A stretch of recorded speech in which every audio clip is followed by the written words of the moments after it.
Olá! Hoje a gente vai explorar uma conexão que, olha, é surpreendente. A ligação entre o açúcar que a gente come e a saúde do nosso cérebro. Pode não parecer uma coisa óbvia, né? Mas as evidências científicas que vamos analisar aqui são cada vez mais claras e bem importantes. Sabe aquele momento em que a gente esquece onde deixou a chave? Ou fica procurando uma palavra que parece que está bem na ponta da língua? É muito comum a gente associar isso logo com o envelhecimento. Pensar que, faz parte. Mas e se não for algo tão inevitável assim? E se uma parte importante da resposta estiver nos nossos hábitos do dia a dia? Pois é. A verdade é que o problema que a gente vai investigar hoje pode estar bem na nossa frente, sabe? Literalmente no nosso prato de comida. A ciência tem mostrado com cada vez mais força que uma dieta com muito açúcar não só causa outros problemas de saúde que a gente já conhece, mas pode sim aumentar o risco de desenvolver demência, incluindo a doença de Alzheimer.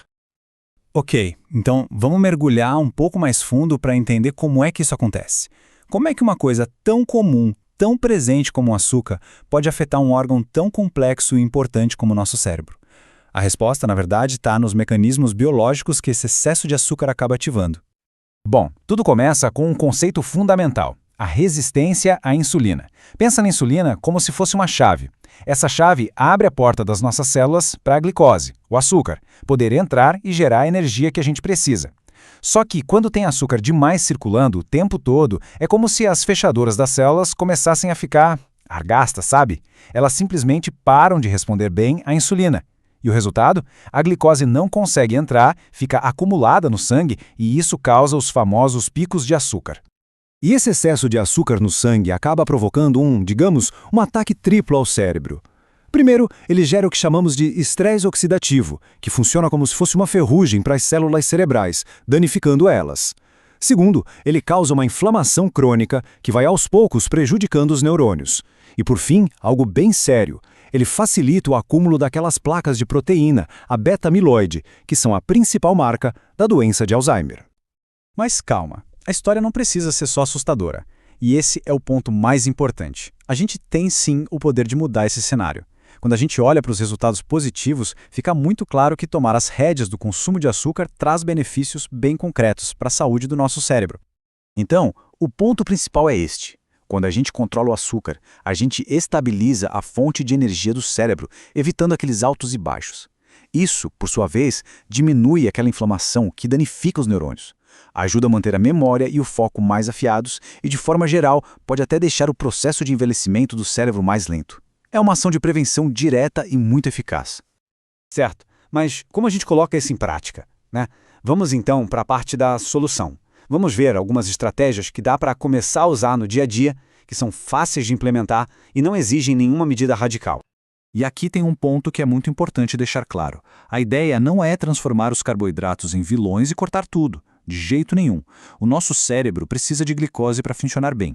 O verdadeiro segredo está na moderação e em fazer escolhas mais inteligentes sobre quais carboidratos a gente come e como a gente come. E uma ferramenta ótima para ajudar nisso é o tal do índice glicêmico, ou IG. Alimentos com IG alto, tipo pão branco, doces, sucos de caixinha, eles liberam açúcar no sangue de uma vez, como uma avalanche.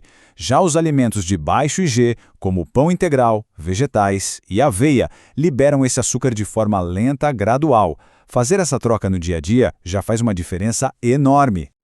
Agora se liga nessa estratégia que é super poderosa e surpreendentemente simples. Ela não exige nem que se mude o que se come, mas apenas a ordem. É o seguinte, sempre que for fazer uma refeição, comece pelos vegetais e pela proteína. Por quê? Porque eles criam uma espécie de barreira no estômago que deixa a digestão mais lenta. Aí, quando os carboidratos chegam, por último, eles são absorvidos bem mais devagar. O resultado? O pico de glicose no sangue é muito, mas muito menor. E para não restar nenhuma dúvida, vamos dar uma olhada em como a ciência reforça tudo isso. Porque não se trata de achismo ou de uma teoria qualquer, não. Existem dados bem concretos que mostram a urgência da gente prestar atenção nesses hábitos. O consenso científico hoje em dia é bem claro. Diversos estudos já demonstraram que manter o açúcar no sangue sempre alto cria o ambiente perfeito para que aquelas placas de beta-amiloide se formem e se acumulem no cérebro. A ligação é direta e, francamente, inegável. E a prova visual disso é impressionante. Pessoas com diabetes, que é uma condição basicamente definida pelo mau controle do açúcar no sangue, têm um risco dramaticamente maior de desenvolver Alzheimer. Isso só reforça o quanto a saúde do nosso cérebro está ligada ao nosso metabolismo da glicose. Mas a ciência também traz uma mensagem de esperança, e isso é ótimo. Como resumem as principais conclusões de estudos recentes, pessoas com níveis de açúcar no sangue bem controlados experimentam um declínio cognitivo mais lento. Isso mostra, na prática, que a prevenção ativa realmente funciona.